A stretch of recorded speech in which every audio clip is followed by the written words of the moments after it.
Morning! It is a little bit early for a few of us, but it's okay.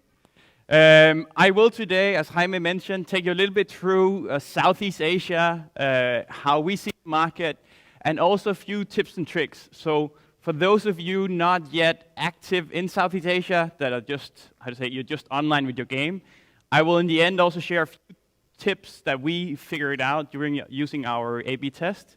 But first on, I will take you through a little bit of background. I can see my font is screwed up, doesn't matter. I'll take you through some background of Playlab so you know who we are. How many in here have actually heard about Playlab before? That's quite good. And not just from the stage. So I'll start with a short background, then go into some fruitful markets in Southeast Asia. And then in the end, I will pick the lowest hanging fruits of how you can actually get better monetization in Southeast Asia as well.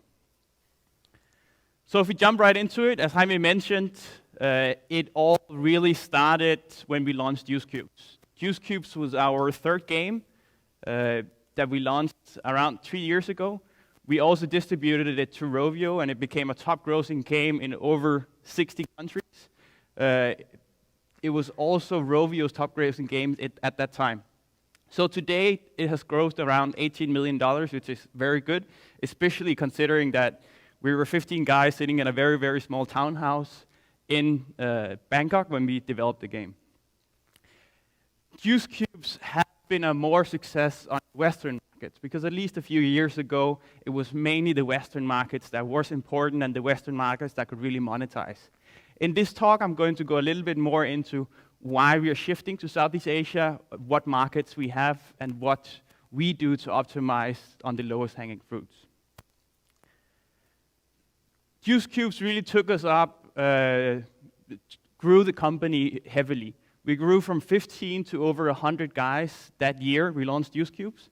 We also got up and have over 25 million downloads now, I think 26 as with around 1.6 million active users at our peak. And we also started developing more and more titles, plus opening up new offices, or actually acquiring Anino Games, the oldest game studio in Manila, to team up with us. We have around 18 nationalities at the office now. Our Bangkok studio is very much a mix of local and handpicked talents from around the world. So we have a lot of people there also coming from bigger European studios, as well as Southeast Asia. We're based headquartered Bangkok, but also have Manila, but registered in Hong Kong, and also have distribution here in Singapore. A little bit else on our other games. We released after Juice Cubes, Jungle Cubes. That was also a match 3. Think about Puzzle and Dragons matched with match 3. We also last year did a deal with Ranch Run, with Infinity Levels about Ranch Run on a co-development deals. So the two types of games we do are pretty much in-house ideas that we develop from the ground up, but we also do a lot of co-development deals where we find smaller studios like Infinity Level that needed some help finalizing their game to get it up to fully monetized. We are also, within the next few months, launching Playlab Casino. This is the biggest team and bet that any company in this region have ever done on social casino, but it really resonates well with our users that are more in the 35+ female spectrum. Playlab Casino is considered a more global game, but we will localize it more and more into Southeast Asia, so we can also grow the company from here, grow the game from here, as currently the main titles that are doing well on social casino in Southeast Asia are from Israel and Europe and US. So a few years ago, we started looking more and more into Southeast Asia. We never really considered it our home market. We always saw the Western market as a home market, but we just developed out of Southeast Asia. However, following the trends and becoming probably the biggest independent studio in the region, we started looking more and more into the individual countries in Southeast Asia. So we also, end of last year, raised $5 million to go deeper into the expansion in Southeast Asia. As even though the numbers that I'll share with you on Southeast Asia are impressive, it's still a market in heavy growth. It's still not fully there. There are some companies monetizing, but for us, we expect that it will at least take a few more years before we can fully monetize Southeast Asia.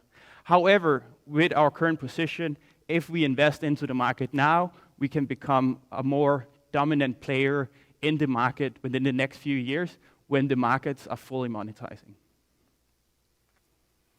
So, for the fruitful markets, I want to compare the different markets in Southeast Asia. What are the first market that you should enter in Southeast Asia, and where should you put your focus? There are around 620 million people, so there are some diversities in the market. However, the market's been neglected for so long that you can't yet spot the differences. You can't point at a game and say, this is a very Indonesian game, and this is a very Thai game. Currently, the line is very blurred. So at this point, it's best to actually use data to figure out where should I go and where should I optimize first. So for us, the most important factors are size of the market, spend of the players, growth in the market, and cost. Growth is really important in this because, as I mentioned, the markets are doing okay now, but it's really within the next few years that it will really start to monetize. So if you start to put in your optimizations now and you bet on different markets, it's better to go something that grows heavily. So Southeast Asia is now seen as a $1.6 billion market. Our internal numbers and also what I can get from other companies is that we are already above the $2 billion market. This is the data from Newzoo, and they're usually like 30 to 40% lower than the actual data. However, spotting the trend, we can see that Thailand is 21% of this market.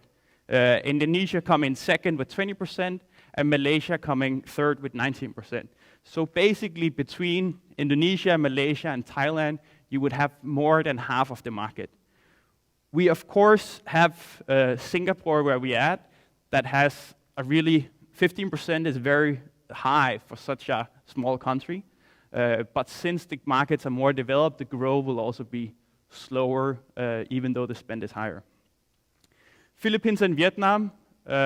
Philippines are heavily growing on the download side, but not so much on the spend. Vietnam, I doubt that these 14% is actually correct, mostly because Vietnam, even though they hate when I call it, but are more as a little China that has their third-party payment tools in, so the data for the markets are fluctuating a lot. So I believe that Vietnam would actually have a higher position in this if we had the real data. So annual spend per paying game user on mobile games, we have Philippines and Indonesia down at around $13, Vietnam at 16. Again, Vietnam might be higher in real life. Then we have Thailand at 35 and Malaysia at 37. My assumption of this, as Malaysia why it's so high, is that it's also the highest population of Chinese players in the region. We can at least see from our casino games that this is where the spend is in Southeast Asia. So you will have a little bit higher spend, just like Singapore is very dominated. I did not put Singapore on the graph because it simply screws up the data, because you have $128 spent for Singapore, which is really, really high. So if we look at annual spend per payer, you would have Singapore as number 1, Malaysia number 2, Thailand as number 3, and possibly Vietnam a little bit higher than the $16. If we look then at the growth rate of the markets, as I mentioned, this is the most important factor because the markets that you see today is not the same markets that you will see a few years from now when it's really monetizing. We can feel more and more competition coming in from China, Japan, and Europe because since you have all the competition now going on in the Western markets, in China, the next real market is Southeast Asia, so a lot of heavy investment goes into these markets. If we look at the growth year on year, you have Indonesia in top, like with 200 million people plus, you really have a high growth in the market. Second up, you have Philippines, that are also high growth, and Thailand at 41. On average, throughout the region, this growth is around 50% year on year. So every year, the market gets 50% higher. We saw 2 years back that it was actually close to 100%. But again, a reason why Singapore is not so attractive, at least over the next few years, is that You might have a very high spend per user, but the growth in the market is steady. It's higher growth than on a normal Western markets, but it's slowing down. So if you want to make money in Southeast Asia today, of course, Singapore is a great option. But if you want to more invest into the region on a longer term, picking countries like Indonesia, Philippines, or Thailand that has the higher growth will benefit you more in the long term. Next, we have cost per installs. These numbers are actually from yesterday's chart boost.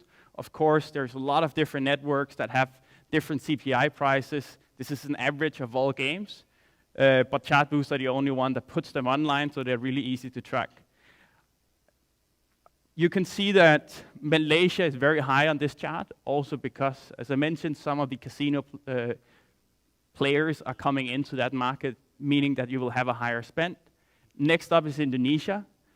Most is also because there has been a bet on Indonesia for the last few years where people went for Southeast Asia, they saw Indonesia as the biggest market, so that is of course where they're going to do their spend, meaning that CPI prices will be pushed up a little bit more. I kept in the spend per user in the actual, you can see the green and the red size, so even though the spend is higher on the CPI in Malaysia, you will also have a higher revenue per paying user. After this, you have Philippines, Thailand, and Vietnam. I actually noticed that over the last few months, Philippines CPI have around doubled. I'm not sure if it's a trend at the current ones, if there's somebody going and spending a lot of money right now on Chartboost that pushes up the prices. But Philippines have grown from actually the lowest price point to the third highest. So again, cost per installs, you of course want as low as possible, where here you will have Vietnam, Thailand, and Philippines as the top 3 countries. Interesting enough, as you can see, Thailand, you have a very low cost compared to the spend you actually have per paying user. So if we, in a very unscientific way, look at what market to go for first, basing it on size, spend, growth, and cost. The last market you should go into, or if you're not there already, would be Singapore. Singapore has a great spend. The size of the market is also okay, but simply the cost and the growth of the market doesn't make it viable for the next few years. It is viable right now, and a lot of companies are making good money in Singapore now. But as I mentioned, we look at the longer term and want to invest heavily into the market. If you need to set up an office, or if you need to have people that can really culturalize the game, it takes some time. So it's better to bet on a market that is in growth and becoming there than a market that is already there and already have high competition. After this, you have Philippines. Philippines has seen a great growth, especially in downloads. They're also coming there on monetization, but they're still a few years behind the others. It might be some of the telcos holding it back. Philippines will come within the next few years, but it's not right there yet. After that, you have Vietnam. So Vietnam, you have really good on cost, and you also have good on the spend. And as I mentioned, Vietnam is a closed market, so we don't always have the right data, and it's really hard to enter. So I would, even though Vietnam would be number 4 here, I would never recommend anyone to go into Vietnam first, because there's a lot of politics and there's a lot of paperwork you need to get through to truly get all the local payments options in and get all the distribution needed in Vietnam, as it's a few players that dominates the market. After this, you will have Malaysia. So Malaysia is, for us, a good market as well. Malaysia is a little bit expensive compared to the spend, but as I mentioned, you have a good amount of Chinese users there that are willing to spend. I believe that Malaysia will grow a lot throughout the next few years also. Second on the list, we have Indonesia. As I mentioned, a lot of companies the last few years have invested heavily into Indonesia because Indonesia has the highest population numbers. But even though Indonesia is growing heavily on the users, they still have problems with the payments. You still have a little bit lower GDP than a lot of the rest of the region, meaning that the spend is lower. So if you want to have a big volume of users that doesn't really spend, Indonesia is great. But also remember that if you look outside of gaming, the e-commerce markets are also fighting over Indonesia, meaning that most of the prices for your cost per installs will be pushed up by non-game companies. On the top of the list, we have Thailand, and this is not because we are based in Thailand, but Thailand really has one of the best markets in the region. You have good spend, you have lower cost and low competition. We might actually have benefited a little bit from having military coups and etc., because a lot of the global corporations like Unilever, P&G, are not spending as much advertising in Thailand because it's a little bit unsafe at the moment. The great thing about having a military coup is that people, they spend more time at home so they can play your games. So instead of going to the theme park in Thailand, we sit at home and we play games. We spend money. There's heavy growth on the market, and it's really beneficial for us. Line is a very big player in Thailand. It's the second largest market after Japan. You have a heavy growth on the smartphone market, and also people in Thailand easily adapt to new games. So what markets to go for first? If you're going into Southeast Asia, I would definitely go in and localize for Thai, Bahasa, and Chinese for Malaysia as your top 3 markets right now to grow within the next few years. So once you're in the markets, once you already picked them, what are some of the lowest hanging fruits you can do on those markets? This is going to be one big ad for Google Play, basically because Google, do we have anyone from Google in here? Or are they all in the next room? We have one down there too. Google has been most focused on the region, have coming up with most new innovations. They also have the best billing options and the best growth and understanding here in the region. Apple has been a little bit behind. You still, for localized pricing, I think it's actually only Indonesia. In the rest of the region, apart from Thailand, we have to actually pay for games in US dollars. So this is going to be top 3 for Google Play. Also because 85% of the revenue made in this region is currently from Google Play, and it seems like that they are winning the race. Even though I'm a huge Apple fanboy, Southeast Asia is just the land of Android.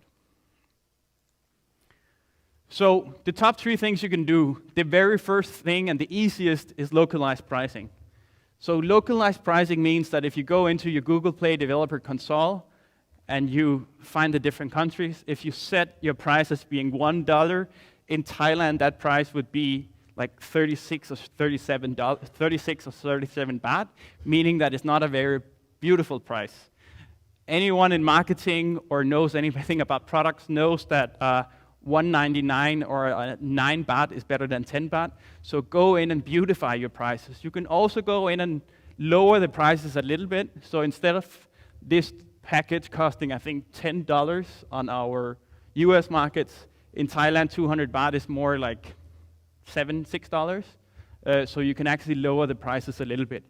Do remember that once you go in and adjust the prices, especially if you push them down for these markets, that you also go into your analytics and make sure you check. So when you get a purchase from Thailand and you think you made $10, but you adjusted the prices down to $6, you might be getting wrong data from your analytics. So it's important that when you localize your prices in the console, that you also reflect that in your analytics so you get the right numbers. But this is very easy. Most of you can actually do it on your computers right now before you leave the room. The prices will change instantly on the stores. And as I mentioned, on Google, on Apple, you will have to pay US dollars in the whole region apart from Singapore and Indonesia. Second up, we have direct carrier billing. So carrier billing, I think they have more than 70% of the market, the telcos in entire Southeast Asia now, where you can pay on carrier billing. If you can see on my slide before, you actually have the backend bill my DTAG account. So DTAG is the Telenor, one of the largest telcos in Thailand, where you can actually pay with carrier billing through Google. So no third-party payments. We have actually skipped everything called third-party payments, and now only rely on Google's carrier billing part, as it will be part of the 30% store fee you already pay, meaning that we actually get a better deal going through Google than we would get if we went directly to a telco. So direct carrier billing. This test actually came up because my assistant walked down to the coffee lady, and the coffee lady explained her that you can actually pay in games now using your telephone bill. So even my assistant working in a game company did not know that you can pay using your DTAC or AIS account. She only thought that you needed a credit card. With the very low credit card penetration in the entire region, I think in Thailand we have around 17 million credit cards out of 68 million people. Most people that have a credit card have two, so it's very low percentage of people that actually have a credit card and the ability to pay. So we set up a test to figure out how can we better promote carrier billing, because first of all, most developers don't even know that Google actually allows carrier billing now, and even less of the population knows about carrier billing. So we set up this test for Songkran. We were featured in Thailand. It says Happy Songkran. This is for Ranch Run. You would get 2,400 gems and a tiger of some sort. What we did with this test was that this is the original picture, and then we added this in the corner. So in the corner it says Jai Pan, DTAC, and AIS. The only difference between the offer is that you have a flower, and now you have pay with DTAC and AIS. We didn't actually ask permission to put on their logos, but for Thai users, we showed the two different campaigns, 50% to each. The interesting part was that the click-through rate was the same, pretty much the same. We couldn't see a big difference between the without direct carrier billing logos versus the with carrier billing logos. So we had around 32 to 33% click-through on it. Well, what was really interesting in this test was that we had a 500% increase in revenue just by showing those logos. So instead of the user clicking in the offer thinking, I only have credit cards, I can't pay for it anyway, versus by showing the logos, they figured out that, hey, I can actually pay with DTAC and AIS. They clicked on it, and we made 12 cents per user that saw the campaign versus 2 cents per user that saw the campaign without the direct carrier billing logos. What was also even more interesting is that all the people that saw the with direct carrier billing logos, they also spent more money by actually seeing it and closing down the ad. So they didn't even buy anything, they didn't buy that offer, but since they had seen that they can now pay with direct carrier billing logo, it meant that their purchasing behavior after closing the ad and not buying anything also went up, because they could now understand that, oh, I can actually use my DTAC account to pay for gems later in the game. So their conversion of those paying users went up. So of course, this is about educating the market. We have also started campaigns now where we have info pop-ups in the game for Thai users, for Indonesian users, Malaysian users that says, hey, did you know that you can pay with DTAC AIS or DG in Indonesia, just as info pop-ups, because we can see that the users are not aware that they're able to pay, so they wouldn't even think about paying for your game. But now when you make them aware that they have an easy way to pay, they will spend more money than they did before.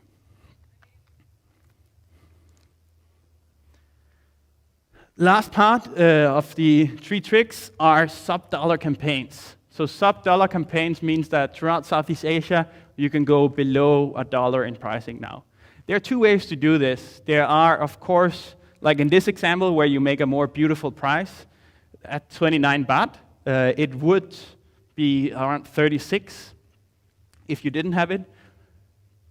Of course, we also had the translation. We also had it translated and the direct carrier billing part. The translation actually didn't add that much of a difference. I think we only saw 2 to 3% increase on the campaign when we had it translated versus we didn't have it translated. But we saw a 25% increase by having the price at 29 baht versus having a $1 shown. So, of course, localizing the pricing show that in their own currency, so they don't have to calculate the dollar, but also making it nice. The 2 ways to do this are the nice way, and there's also the way where we do sub-dollar campaigns at 10 baht, which is a few cents, to just convert users into paying users. We are in a part of the world where a dollar is a lot of money at some points. So to make an offer down to 10 baht means that you can convert more users into paying user, because once they start spending just a few cents, they convert into a paying user, and you know that the second time around when they start spending money, they get addicted to the game and they spend more and more and more. So once you convert a user into a paying user and also get them to do second payment, you will see a high trend in their payments after that, and they will grow. So of course, if you educate the market on that they can pay with carrier billing, and you show them some prices that they can afford, they start converting. And of course, you can always test it out and figure out what's the best pricing to convert from a non-paying to a paying user, what's the best offer to show him after that. Most of these things are handled through Swerve that we use internally, but there's tons of other tools to do good campaigns within your apps. So to sum it up, lowest hanging fruits of Southeast Asia, localized pricing, this is a no-brainer. Go in and change the prices to make it look beautiful, maybe a little bit lower. Second, put in sub-dollar offers, meaning offers that are below $1. You can go down to a few baht, which is like a cent. And third are direct carrier billing. You don't have to do anything. Your games already support direct carrier billing through Google. You might not have known, and your users definitely don't know. So go in and do the ads to make sure that they in-game can see that they can pay with their local telcos.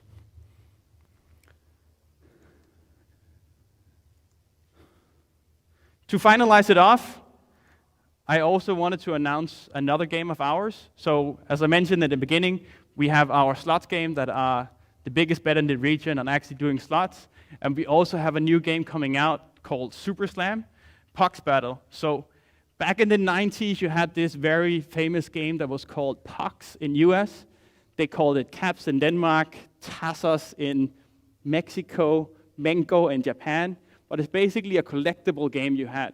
You have these small paper caps with your favorite Power Ranger on top or your favorite Pokemon back then.